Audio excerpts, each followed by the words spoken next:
Om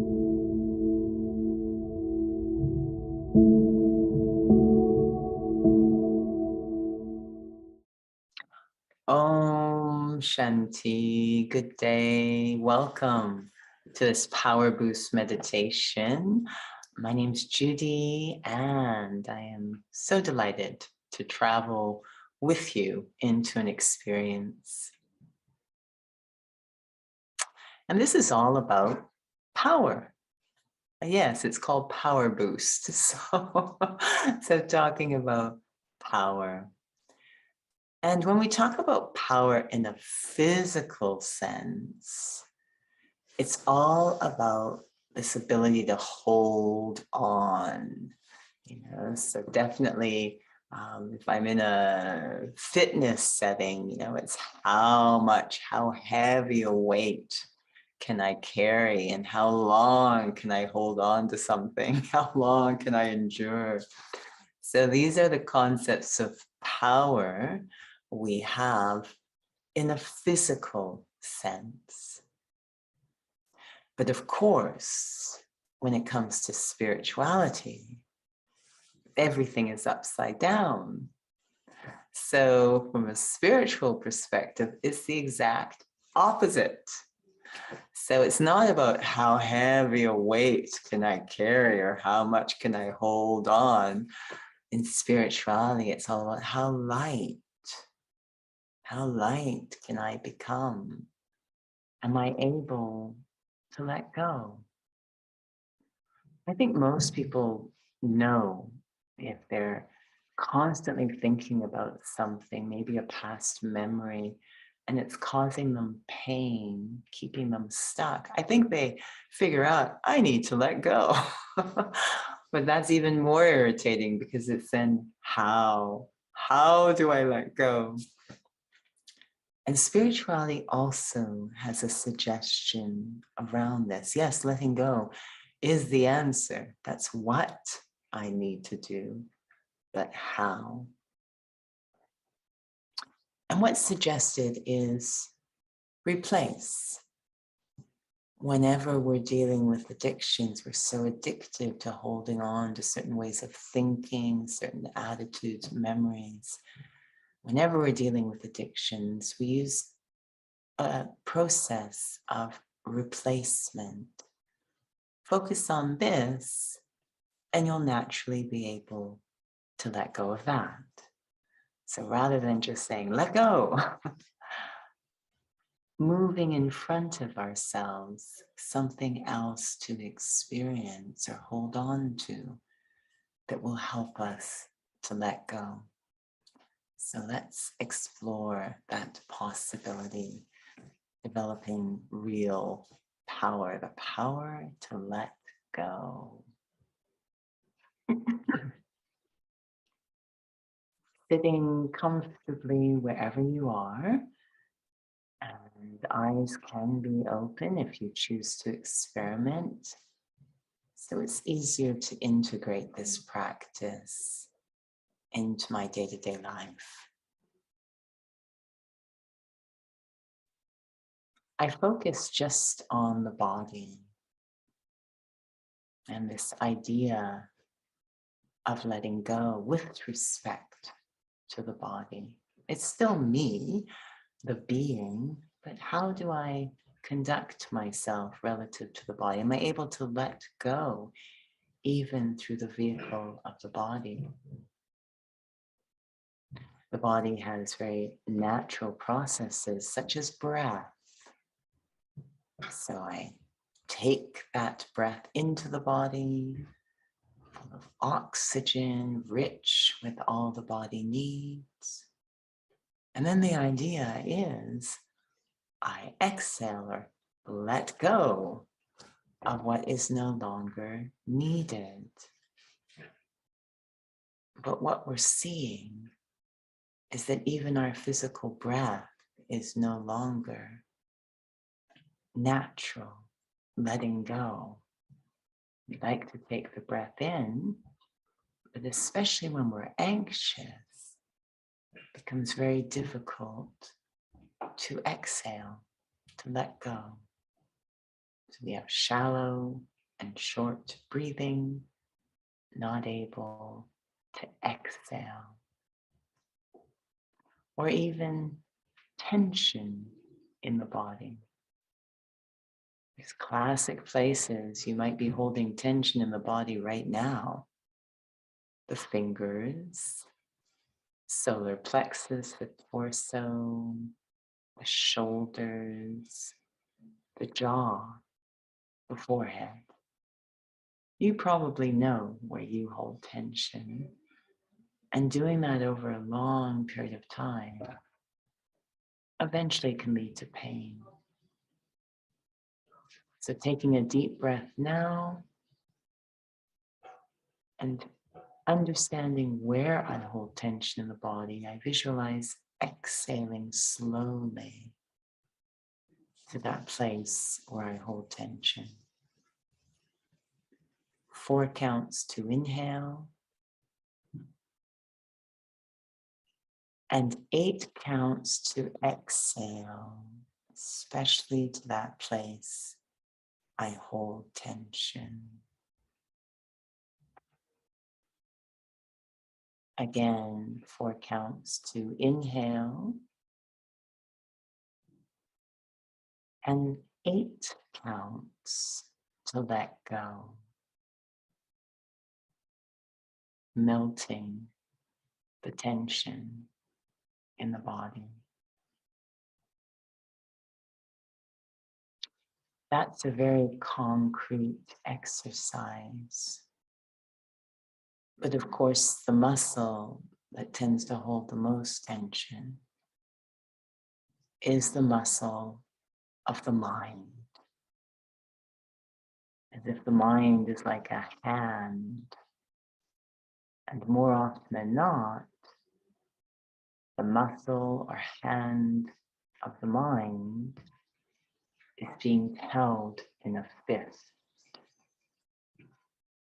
holding tight onto any number of things. Just taking a moment now to reflect on, what does the hand of my mind tend to hold tight onto? So I find it very difficult to let go of. In the mind, I think about over and over and over.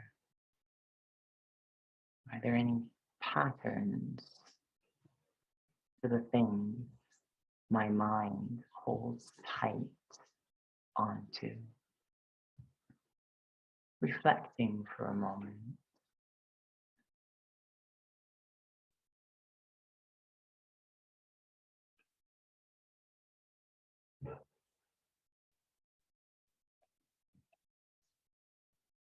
There are some classic responses which suggests we're actually very similar under the skin. We do hold on a lot to the idea of doingness, what I have to do, or what has been done, or what others are doing. So lots of holding in the mind onto doingness. And as we drill down, we begin to understand why. And of course, we hold on deeply to outcomes, expectations, as well as incidents of the past, concerns about the future. So we're all doing this. And these are all actually formed from our sense of self-identity. I have to do this. This was done to me. Why is this person doing this to me? So they're all really formed from that place. As long as I'm holding a specific sense of self, my hand is going to hold tight on to those different classic aspects. So without replacing the root, the seed, I will have to get violent with my mind to pry it open rather than it naturally letting go. I tend to think of myself in a very external way as a human doing rather than a human being. So let me try focusing not on the doing, but on this experience of being, moving from quantity, outcomes, expectations to quality, virtues, strengths.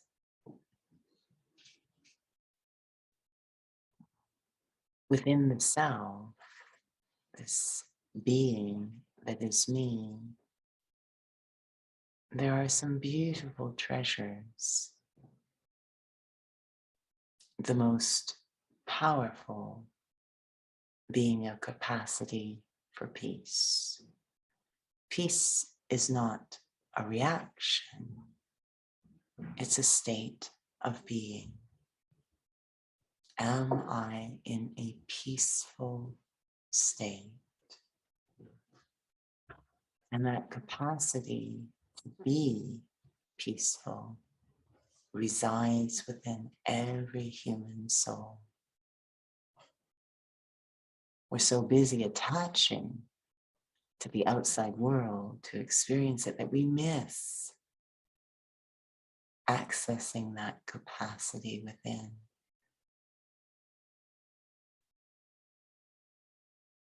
I invite my mind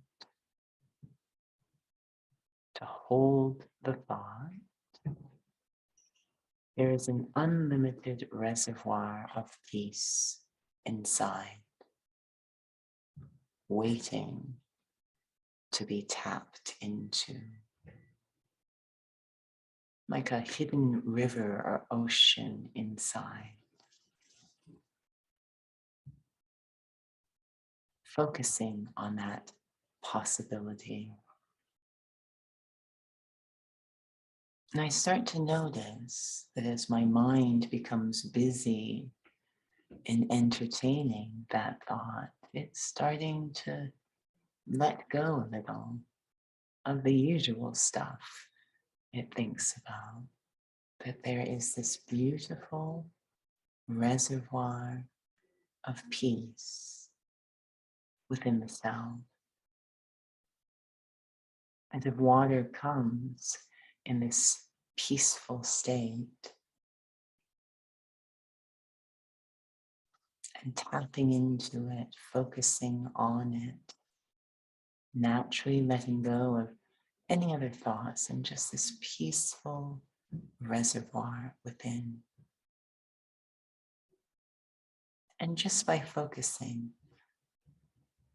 the mind starts to experience those waves of peace,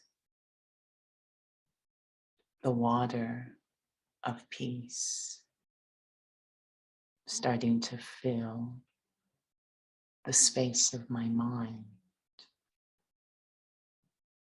The more my mind focuses, the more it lets go of other thoughts, and the more space there is for that water of peace to enter the bowl of my mind. I can feel the fingers of my mind starting to uncurl, to open, expand, to accept that experience of peace.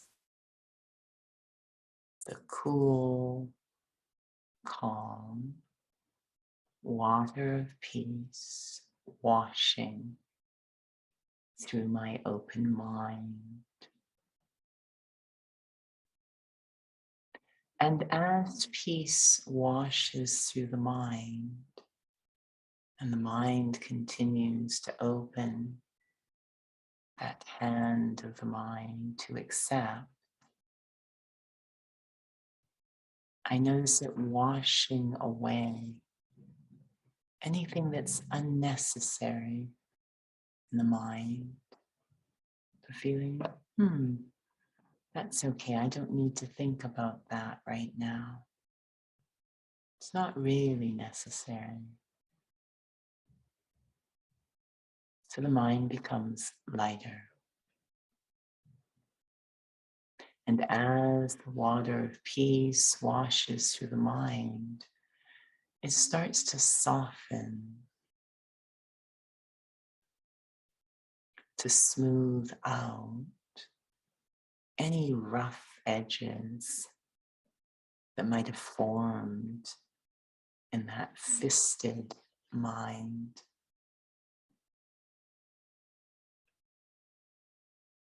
Starting to feel more gentleness, even appreciation in the mind. Not so impatient or forced. Easiness in the mind. And that water of peace is scented with the fragrance of love, transforming the quality of thoughts in my mind. A little more kindness, especially towards the self in the mind. And as the mind fills, it keeps wanting more peace. There seems no end to how much peace my mind can hold. Drinking it in, absorbing it, and suddenly seeing the hand of the mind is an open palm. There's no fist at all. And yet I have everything. The deep contentment and well-being of peace by letting go, not by holding tight. As long as the palm of my mind remains open, there's space for peace to fill into the mind. And that peace pushes beyond the edges of my mind. It overflows. It's no longer just peace for the self or my own mind, but those feelings, that vibration, the water of peace overflows from the bowl of my mind and pushes out into the world. My own mind is becoming a source of peace that can actually touch the minds of others. Their mind might be in a fist too, but at least the waters of peace are flowing over the fist of their minds, inviting them to open their minds too, to let go just a little and taste the sweetness of peace. So whenever I'm feeling tension, heaviness, I just have to remember that reservoir of peace within. Feel the fingers of the mind opening to receive that peace from within. Om Shanti.